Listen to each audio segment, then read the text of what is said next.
U.S. Marines test MTVR trucks on Japan beaches for first island chain resupply and vehicle recovery. U.S. Marines tested Oshkosh defense-built medium tactical vehicle replacement trucks on Okinawa's Kinblue Beach to determine whether the 6x6 vehicles could sustain logistics across soft shoreline terrain and unimproved routes. The images published show the exercise assessing a capability critical to keeping personnel, ammunition, and supplies moving during littoral operations. The trucks also practiced recovering disabled vehicles without halting the convoy, demonstrating the mobility and self-recovery needed for dispersed operations around contested maritime terrain. This capability strengthens the 3rd Marine Division's ability to support stand-in forces across the first island chain, where damaged roads and austere landing areas could quickly disrupt resupply. The photographed truck is an unarmored cargo-configured MTVR with no crew-served weapon installed. The Marine Corps rates the MTVR for a 7.1-ton payload off-road and 15 tons on improved roads, a distinction that matters because beach movement, repeated axle articulation, and low tire pressures impose substantially greater mechanical and traction limits than highway transport. The MTVR family includes cargo, extended wheelbase cargo, dump, tractor, wrecker, and resupply variants, with both armored and unarmored configurations. Production ran from 2000 to 2015, and the current programmed exit date is 2042, meaning the Marine Corps must continue training with the truck for at least another decade even as it develops a replacement. Its mobility system explains why the MTVR remains suitable for this type of exercise. The truck uses a 425-horsepower Caterpillar C12 diesel engine, permanent all-wheel drive, Oshkosh TK 4 independent suspension, and an operator-controlled central tire inflation system. TAC-4 provides approximately 16 inches of vertical wheel travel and 16 inches of ground clearance, allowing each wheel to maintain contact as the vehicle crosses ruts, beach exits, and irregular inland tracks. The tire inflation system provides selectable settings for highway, cross-country, mud, sand, and snow. In sand mode, reduced inflation pressure enlarges the tire footprint and lowers ground pressure.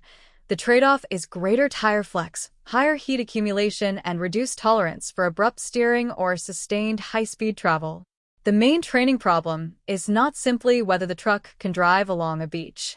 Drivers must identify changes in sand density, avoid excessive wheel spin, select tire pressure before entering the softest ground, and preserve enough momentum to cross the transition between wet compacted sand and looser material above the tide line.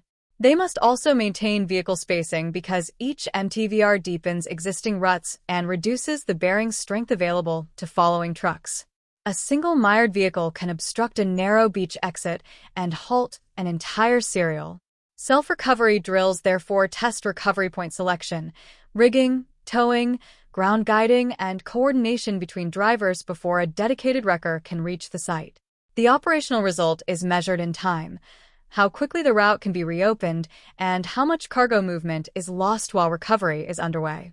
Although the MTVR is a cargo truck rather than a fighting vehicle, Marine motor transport units can fit it with an M2A1 12.7mm heavy machine gun, Mk 1940mm Grenade machine gun, or M240 series 7.62mm machine gun for convoy protection.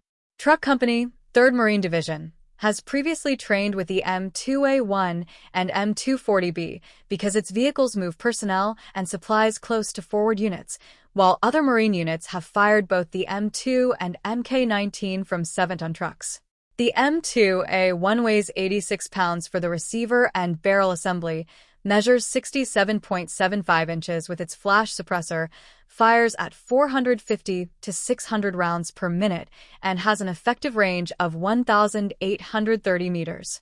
Its quick-change barrel and fixed headspace and timing reduce the procedures required after assembly or a barrel change, while the flash suppressor reduces visible muzzle flash by 95%.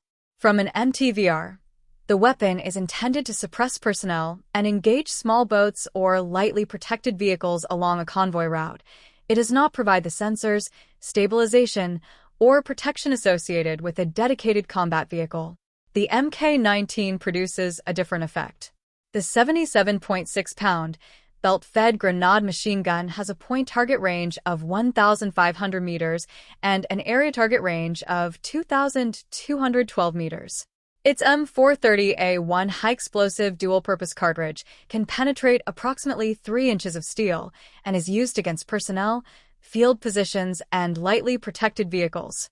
The curved trajectory is useful for suppressing terrain folds and positions that cannot be engaged effectively by the flatter-firing M2A1.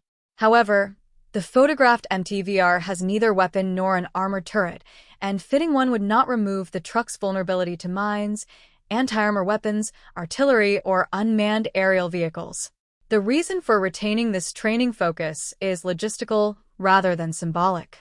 Marine Corps Systems Command identifies the MTVR and its trailer as the principal resupply combination for both HIMARS and the Navy Marine Expeditionary Ship Interdiction System.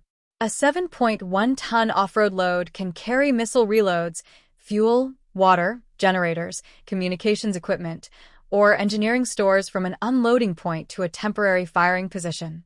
If the truck cannot leave the beach, the launcher may still reach its firing position, but its ability to reload, refuel, and displace declines after the first mission cycle. The exercise also exposes the limits, shaping the future medium tactical truck requirement.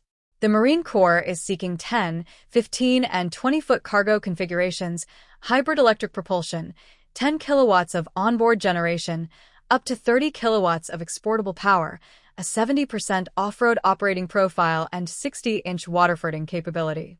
Until that replacement is fielded in sufficient numbers, the MTVR remains the division's available medium-lift truck.